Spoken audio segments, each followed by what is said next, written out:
My father isn't going to let me go, as usual. But the Miraculous must never be used for the wrong reasons.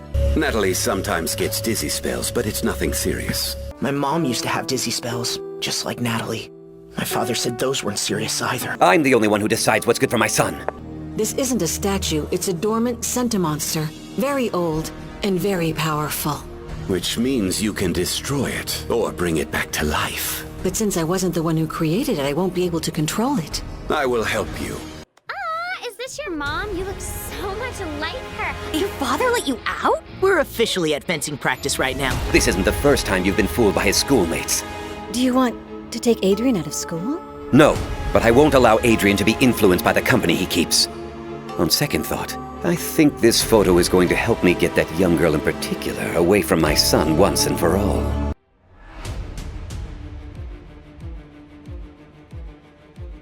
Out of every single Miraculous Tales of Ladybug and Cat Noir theory, this is the one I truly dislike the most. But I cannot deny the validity of which after I did some more research and looked further into the situation. Today I will present to you 7 reasons why I believe Adrien Agreste is a Sentimonster, created by someone you may not have quite suspected, but once I explain to you who it is, you will not be able to get it out of your head. Reason number 1. Adrien is too obedient. I don't remember giving you permission to go to your friend's birthday party. Please, Father, Marinette deserves to have all her friends there. All right then. Thank you, Father. You don't have to worry about her. If you say so, Father. Your father is waiting for you downstairs, Adrien. I'll be right there. We all know Adrien Agreste is a boy that follows the rules and listens to his parents obediently. Kind of ironic considering his Cat Noir side where he's anything but even as Cat Noir, if you notice, he tends to follow Ladybug's order to the T. It's almost as if the boy isn't incapable of thinking for himself. But also in that regard, why is it that he is physically and mentally incapable of the concept of disobeying his father, and is only able to do so in very weird and sometimes not normal circumstances? Adrien, whoa, what are you doing here? Tired of my father keeping me from going on school field trips. You're disobeying him, dude? Technically not, because I didn't tell him about this one. That's sneaky smart, my dude. There was less than a 0.23% chance his father would allow him to come. But even to just talk to his friends for a few extra seconds, he just can't, and he will turn and run back home the moment he knows his father is looking for him. A quote from the Miraculous Tales of Ladybug and Cat Noir Sentimonster wiki, which I will be heavily referencing from in this video. I will link to it in the description down below so you can read it yourself. It says, quote, "A Sentimonster is manifested from a person's emotions through the superpower of the Peacock Miraculous. They can take on a vast variety of forms, and they have special powers. They are completely obedient to whomever possesses the objects containing their amok." What if to say Gabriel, whether knowing or unknowing, possesses the amoked object that is able to allow him to possess full control over Adrien? He follows his dad's orders to a T. He shows moments of resistance, but Ladybug and Feast also did. So it's not outside the realm of possibilities that Sentimonsters can disobey or think to disobey their owners, even if that person is in control of them or possesses the amoked object. Only when the amoked object was used against Feast did he recoil, and Ladybug was able to break free from it entirely, but she also had moments of resistance before that situation occurred. Reason number 2. Adrien is too perfect to be real, but he is. And his teen idol son who voiced Cat Noir, Adrien Agreste. Understand why Kagami speaks so much about you. Your father has raised you to be a refined young man. I don't know how to prove you lied, Lila, because you're good at it. So you'll have to come up with another lie, just as convincing. Only this time it's gonna prove Marinette's innocent. Why would I do that, Adrien? Because we're friends, aren't we? Hey guys, I never got your messages, but I'm really touched just knowing you were thinking of me today. You're the best friends anyone could ever dream of. I love you, all of you. I love you. Hey, Lila, Nino told me about your problem. I can still help you with your schoolwork if you want. Your schedule, Adrien? Thanks, Natalie. Between photo shoots, fencing, learning Chinese, and piano, I don't have much time for myself. Doesn't that make you wonder that everybody, even the creator of the show itself, is constantly telling you how perfect he is, how good he is at everything, and somehow he's still able to exist? He juggles several hobbies, a modeling career, full-time schoolwork, and being a superhero. That doesn't sound like something a normal human being can do. We've seen Marinette struggle with it, and Marinette doesn't have a modeling career, fencing, Chinese lessons, piano lessons, and everything else that Adrien has on his slate. Another quote from the wiki: Sentimonsters aren't only magical embodiments of emotions, but actual living beings that are controlled by the one who holds the object containing their amok. As we have seen in the episode Ladybug, and how our Ladybug and Cat Noir were devastated by the death of the Sentimonster Ladybug, that was a living being, a soul. So Adrien being a Sentimonster does not negate from him being an actual human being. Reason number 3. Sentimonsters don't die from cataclysm.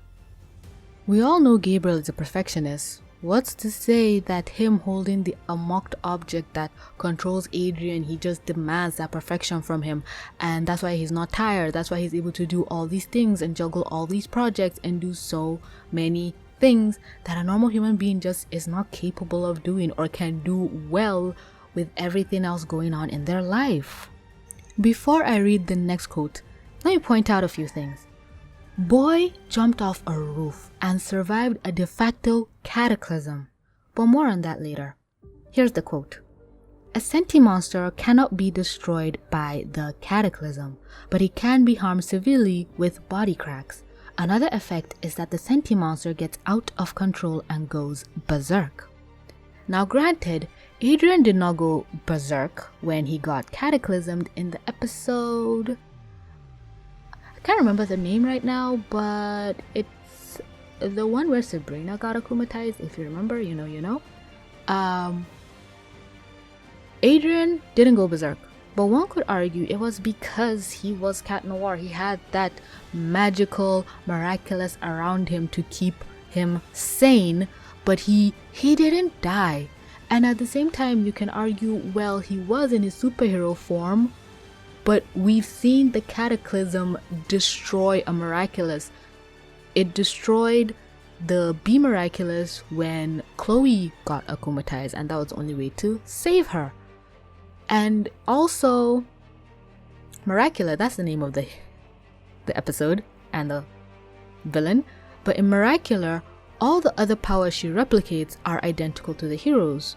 But why is it then that it was only the cataclysm that was a little bit less? Her shield worked just as well like Carapace does. Carapace shields also break. Her Mirage, her Lucky Charm. And I feel like the reason why Lucky Charm helps Ladybug more than other people is because of the creativity and all that stuff. So the cataclysm should have affected Adrien the same way, but it didn't. Why is that? And the jumping off the roof bit, Ladybug did grab him before he hit the ground, but this whiplash alone could break a normal human being's neck. Ladybug is in her hero costume, so obviously we won't see any repercussions on her body, but the normal human body cannot survive this kind of jerky movement without some kind of damage happening afterwards. This scene makes so much sense now. All other hero powers worked perfectly, damn near the real thing, and yes, Carapace's shield is known to break if enough pressure is applied to it, so why should Adrien's cataclysm work any different? It was supposed to destroy him slowly, or his ribs were gone. I don't know any human who could survive that. And even if you want to bring up the argument that the cataclysm isn't the same intensity, from what we gather, the cataclysm that Miraculous applied to him was destroying him slowly, or his ribs were gone, or dust or something. I don't know any human who could survive that, superhero powers or not. Reason number 4. The timeline matches up. It has been confirmed by both Chloe and Felix that we've seen a younger Adrien. or they have. Sentimonsters can live for centuries. Sentimonsters, once created, can also keep their own memories. Quote again from the wiki, even though the Peacock Miraculous users can make humanoid Sentimonsters look like real humans, it seems the only thing they can't do is copy the real person's memories over to the Sentimonsters, implying that as long as creatures remain intact, they can experience their own memories. Chloe, how long have you and I been friends? Since we were adorable little tots Adrikins. So, if created at birth, Adrien is practically his own person. What's to stop him from creating his own memories and people meeting him and saying they've met a younger Adrien? We've seen a Sentimonster who's been around for at least 100 years. How old is Master Fu again? 140? 180? Feast was created when he was 10 and is still alive now, looking almost exactly the same. But one could argue that the reason why Feast looks the same was because he was frozen in time, unlike lava stuff. So Sentimonsters, we can't say if they age or not, but that's not outside the realm of possibility since they're like magical and stuff. So Adrien being around since he was a kid is also a plausible theory that he was just created as a baby and just grew and had his own memories, but nobody knew he was a Sentimonster. Reason number 5. Sentimonsters can still be good and heroes. What's going on? You're right. There's nothing monstrous about her. Whoever possesses this controls the Sentimonster. She couldn't help but follow orders. Sentimonster, you're free now. I won't give you orders, but I ask you, help us grab Mayura's Miraculous. Thank you, Ladybug. I will help you. Adrien being Cat Noir doesn't take away from the fact that he could still be a Sentimonster. More notes from the wiki. I'm getting so much mileage out of this one page. Just like the Butterfly Miraculous owner can create heroes as well as villains, the Peacock Miraculous owner can create good and evil Sentimonsters. After all the Miraculouses were intended for good. These ones just happened to fall in the hands of evil. Just like akumatized villains can turn against the Butterfly Miraculous owner, Sentimonsters can turn against the Peacock Miraculous owner or the one that was controlling them as long as they gain possession of the object containing their amok. We know Adrien started being more disobedient towards his dad in Season 3, right after Mayura got introduced at the end of the Season 2 finale. What object could he have gotten in that time that could have contained his amok to give him his freedom? Maybe something in his bag, his satchel, but if that be the case, even in the first episode or the introduction of the show where Adrien runs away from home to go to school, we see him with that same satchel. When he's going to the UK with his friends, I believe he also had the satchel. If not, I'll put it on screen. So maybe there's something his mom gave him, a memento that he holds that's able to give him those bursts of confidence to disobey his father. If the Sentimonster gets a hold of their own amok, then they are granted their freedom. The more elaborate they are, the more sapience they have, with an example being Ladybug, who, once she got her freedom, decided to help the real Ladybug and Cat Noir defeat Mayura. Adrien must have gotten hold of his amok somehow, or Gabriel, the bastard that he is, wouldn't vaporize his son just cause he wouldn't listen to him. But I doubt Gabriel knows his son is probably a Sentimonster, because if he did, he would have vaporized him in shot blah. We all know it's true. Sentimonster copies of heroes can be created as well, but it's unknown if a humanoid Sentimonster can transform with a Miraculous or what kind of effects it would have. But to me personally, this statement is sort of invalid, since if a Sentimonster can get akumatized with Feast, it can also transform and get power-ups with a Miraculous.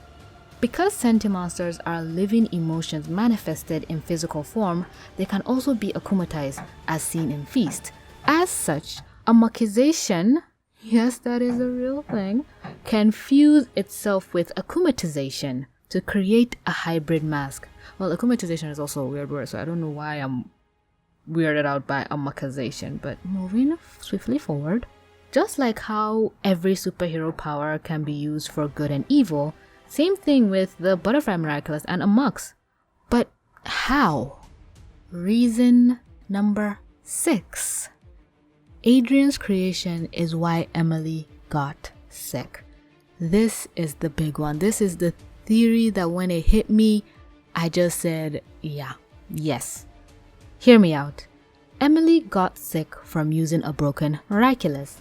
But where is the monster that got her sick if she got in a coma through using the Miraculous?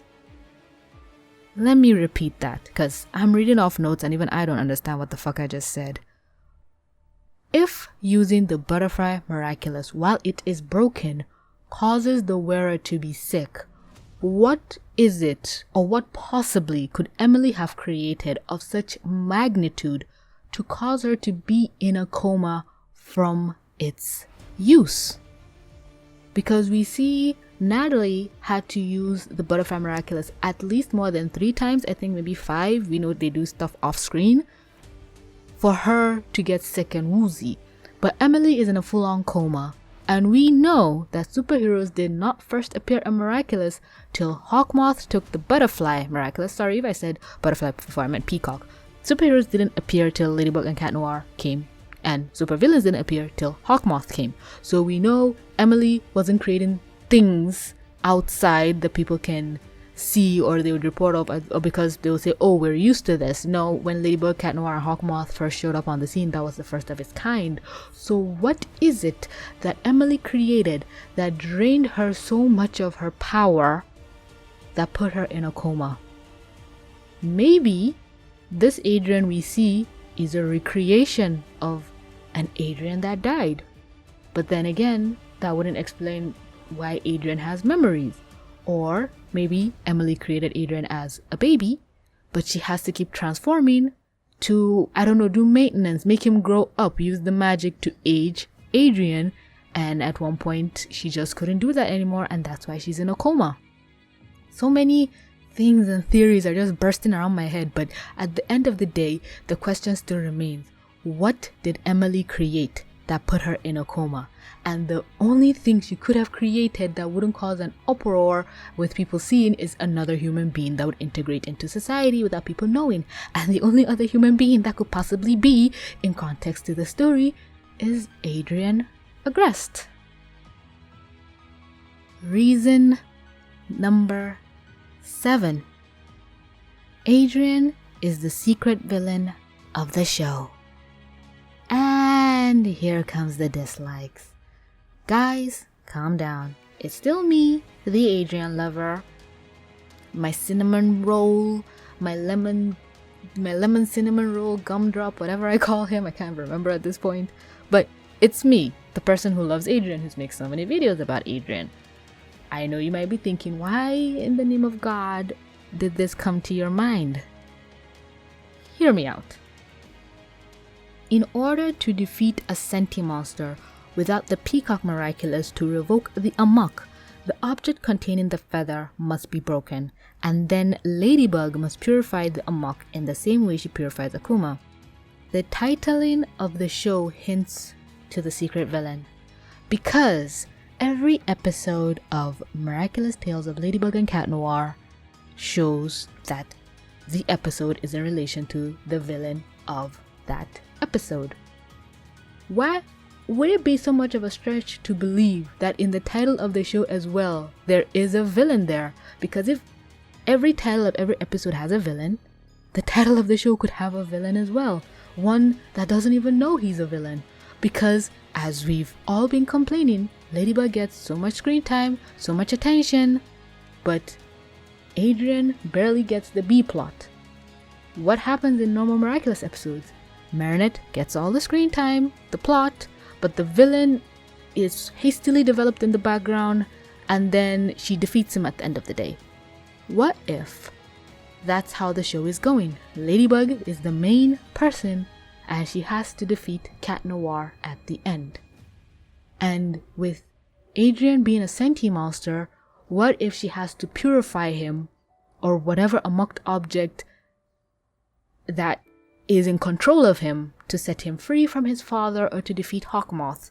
And because Ladybug is the hero of creation, the show ends with her creating Adrien again. Like, his memories or something, just a big feat. He gets destroyed because he's the hero of destruction, but he gets birthed again as his own person because Ladybug loves him so much. Their love just creates him again, or she cannot bear to lose him. I know that last reason is just completely out of left field, but it just, with the whole why did Emily get in a coma and why is Adrien's name in the title even though he doesn't get that much screen time and attention, it just sets up this thing of this final reveal where Adrien was a Sentimonster and Ladybug has to defeat him, but her love for him is so strong that she creates him at the end of the day because she is the power of creation, and him dying fits the theme of him being the power of destruction. Guys, it just makes sense in my head anyway. Let me know if this makes sense to you as well. Thanks you so much for clicking to watch. Do you like this new format where I'm speaking calm and I'm trying to be not as hype? Because we all know this is all just an act, but yeah, I'm tired of whispering. So yeah, let me know what you think. Do you like the theory? Do you hate it? I personally hate it, but it makes so much sense, so I can't hate it. Even though it's my own theory, don't be mistaken. I fucking hate this theory. But yeah, I love this. I loved making this video. This was fun. So comment, like, share, subscribe, do all the things. Patreon, Discord, Teespring, merch, you know the drill. I just love that you're here and we get to experience this moments of chaotic energy that I create through the madness that is my mind. So yeah, I really do appreciate you being here. Thank you so much for clicking to watch. But with that being said, this is TVC. Mwah! Signing out.